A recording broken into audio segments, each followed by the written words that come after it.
IGH, which is an old English way of spelling the I sound that we have kind of just adopted into our new English way of speaking and writing. And it usually comes in short words that has a T at the end. So you're usually going to see it in words like right, light, sight, flight. There's a lot of them. And it's usually going to be in small words with a T at the end. Once in a while, you'll see it at the end without anything after it. In this lesson, we are going to have it all over the word with different letters after it than just a T to train your brain to recognize it as a unit that says I. Whenever you see IGH, it says I. Whenever you see IGH, it says I. So let's go up to number 1. Oh, good. I did put T's after it. Did something right. Yay me. Okay, so for this first word, I see a lot of letters, but only 2 sounds. I see a sh and an I. So putting those together, we have shy. Shy. That wouldn't be how we would spell the word, but we're just learning. This is how you spell the word shy. We're going to have this lesson next time, I believe. But we're just learning how to recognize IGH as a unit that says I. Okay, number 1, you go ahead and try this one.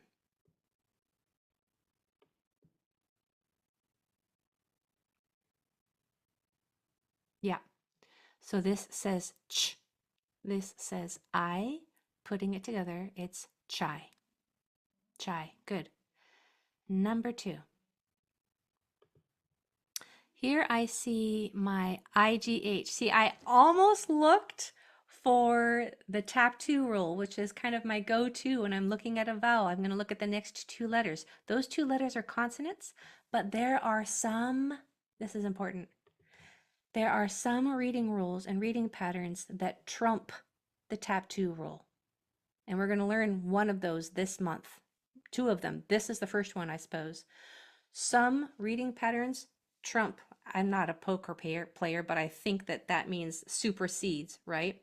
The rule underneath of it. So tap 2 rule is most of the time, but one of these superseding rules is IGH doesn't follow that rule. It overpowers it. It's stronger than that rule. IGH, no matter that the G and the H are both consonants, it just says I because it wants to. Okay, so having said that, I now see this IGH as a unit. Question, how many syllables are in this word? A syllable. What is a syllable? A syllable is a hard word to define. I need to figure out a good way to define what a syllable is. I need to just ask ChatGPT, I guess.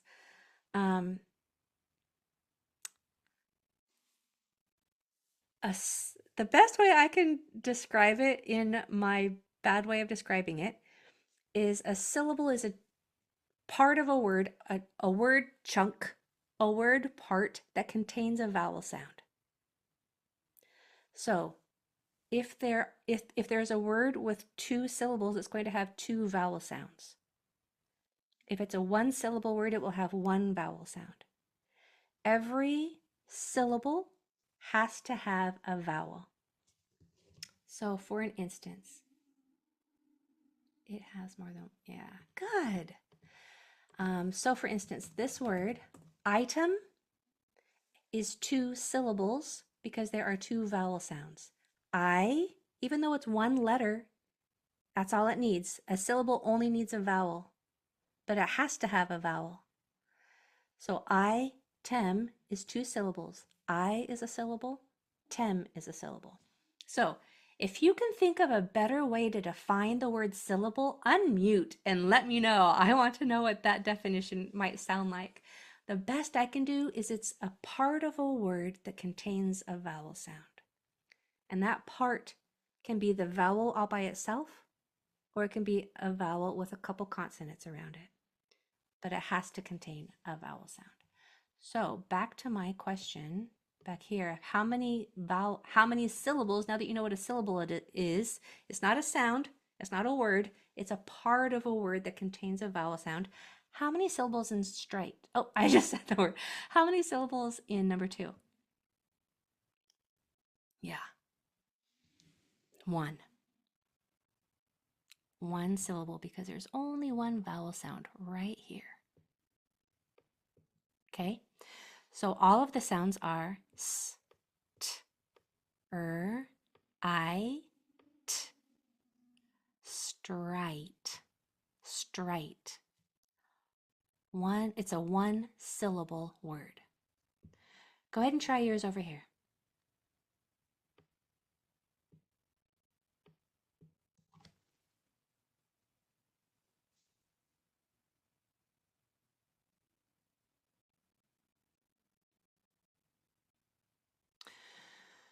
So before I go through this word, I want to back up just a little bit and tell you what's happening right here.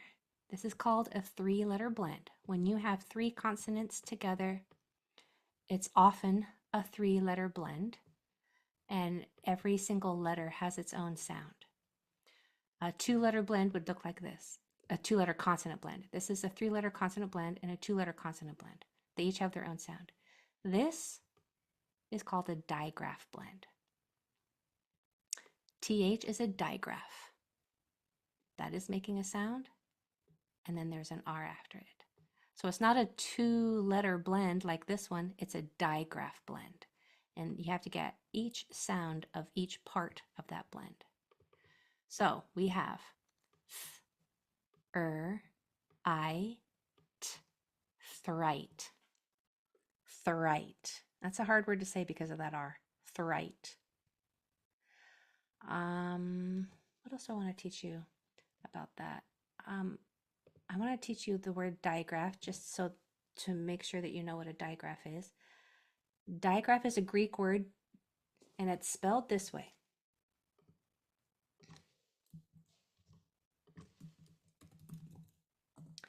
Digraph. It's not dia. It's not diagraph. There's no in that word. Digraph. Di means 2, apparently. And graph means something that you write down. So a digraph are 2 letters that make 1 sound, such as CH, ch. 2 letters that make 1 sound. SH, sh. 2 letters that makes 1 sound. PH, f. TH, WH. 2 letters that makes 1 sound is a digraph. 3 letters that make 1 sound is a trigraph. Tri meaning 3, like the TCH or the DGE. Okay? Digraph, 2 letters. Trigraph, 3 letters. That makes a single sound. All right, number 3. So this I is going to say I because of the tap 2 rule. There's 2 consonants after it. This I'm recognizing it as a unit with that GH that says I. And there's a little 2-letter consonant blend right there. So the sounds are I, M, G, I. Imgry. Imgry. Go ahead and try yours. And if you have any questions, let me know. I don't have all the answers, but I can try.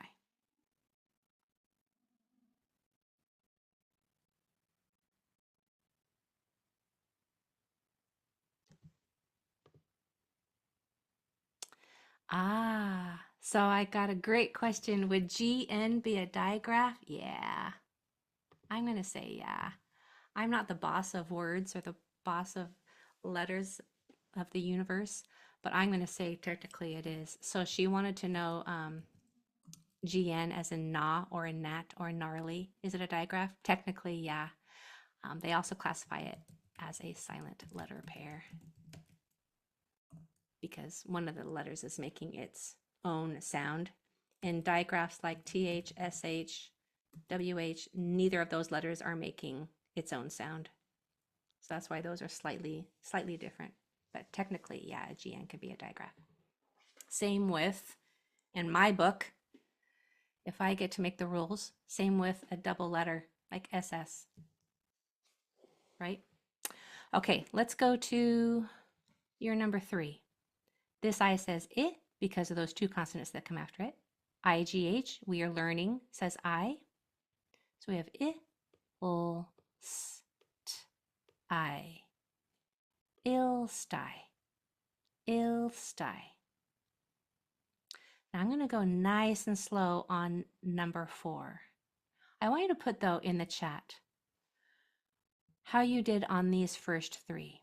Were you able to get any of these on your own without me? Put how many, 0, 1, 2, or 3 in the chat for me. Let me know how many of those you got on your own without me.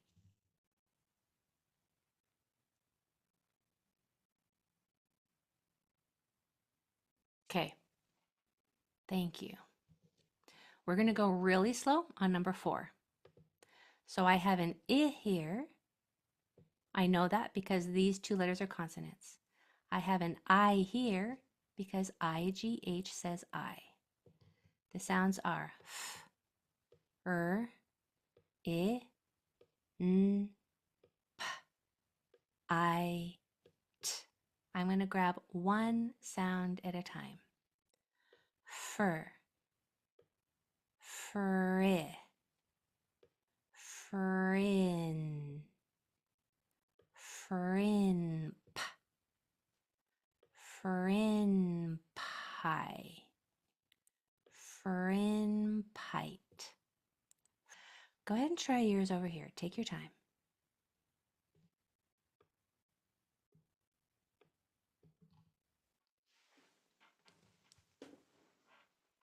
The L is going to be the hardest part of the word to read.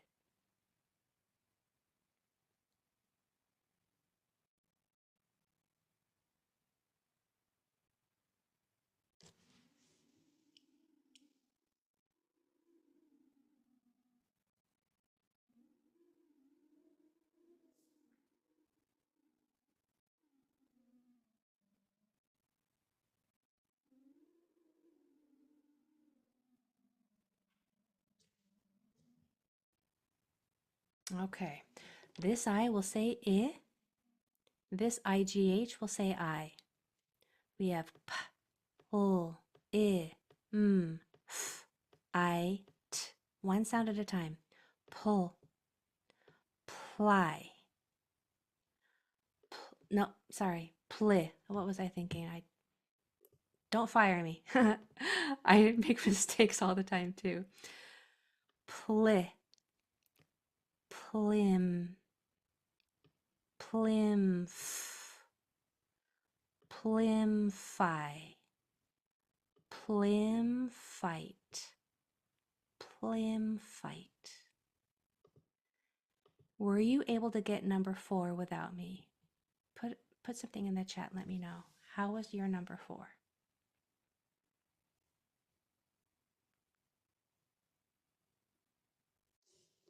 Nice.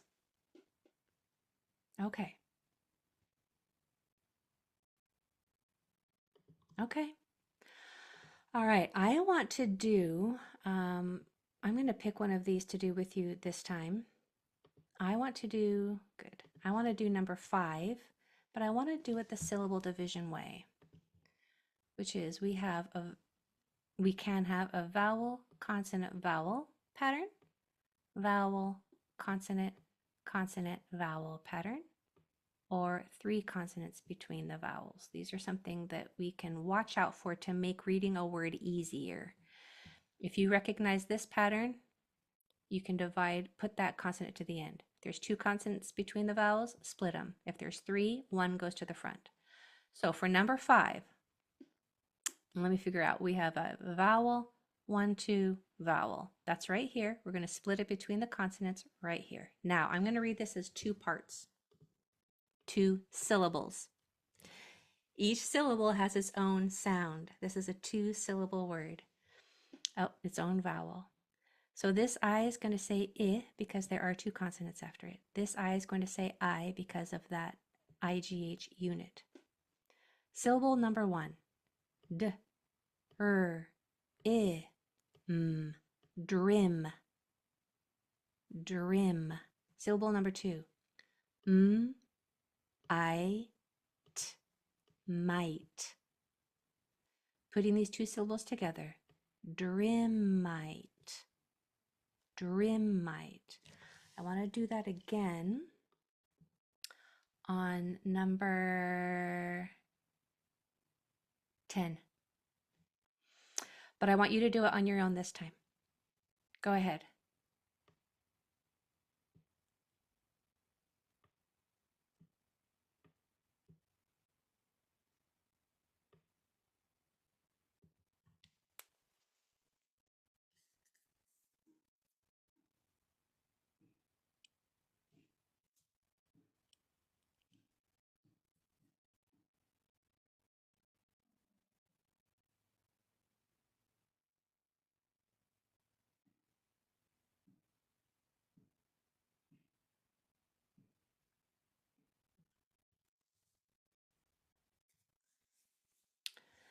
What we're doing is we're changing reading into more of a math problem. We're putting it from the left side of the brain to the right side of the brain. We're making it an algebraic equation so that it sinks easier into our brain. Even if you're not good at math, I'm not good at math, but it's logical. It makes sense, and it's a way to attack a strategy, to attack a word with a strategy without having to wonder what those letters say, right? And breaking it up like this makes those strategies into just tiny little bite-sized pieces. So I saw that there was a vowel and then 1, 2, 3 consonants between the other vowel, before that other vowel. So when that happens, 1 consonant goes to the front. It's divided right here. Now I have a 2-syllable word. I can tell because there are 2 vowels that don't touch. So this I is going to say I because the next 2 letters are consonants. IGH says I. So doing this first syllable first, we have D, I, pushing those sounds together. Drim, drim. Putting that part, that syllable on the shelf, starting with the P. P, L, I, T. Pushing those 3, 4 sounds together. Pull. Make sure that your P says P and not pa, because we don't want any uhs getting in here. Has to be super clean. Polite. Plight. Pushing these 2 syllables together. Drim plight. Drim plight. How did you do? Let me know. How are you feeling at the end of this class? How are you feeling 30 minutes after versus when you came? Do you feel like you have a handle on IGH? Try to think of one thing that you learned, one thing that you did well. Yes, that makes me so happy. Yay. Okay, comment. I keep making the first I say its long sound, even if there's 2 consonants after it. But other than that, me too. I mean, who's perfect? I am certainly not. And the longer you get to know me as a teacher, you're going to see all of my imperfections. But hopefully that will just help you see that we are all learning. I just happened to learn this stuff before you. Some of it we're learning together. Pretty soon you'll be able to teach it to other people. So yeah, we are all in the same boat, just at different parts on the road, right? Any other questions or comments? I'm so happy that you did well today. That makes me so happy. Have a wonderful weekend. We'll see you Tuesday. Bye, everybody.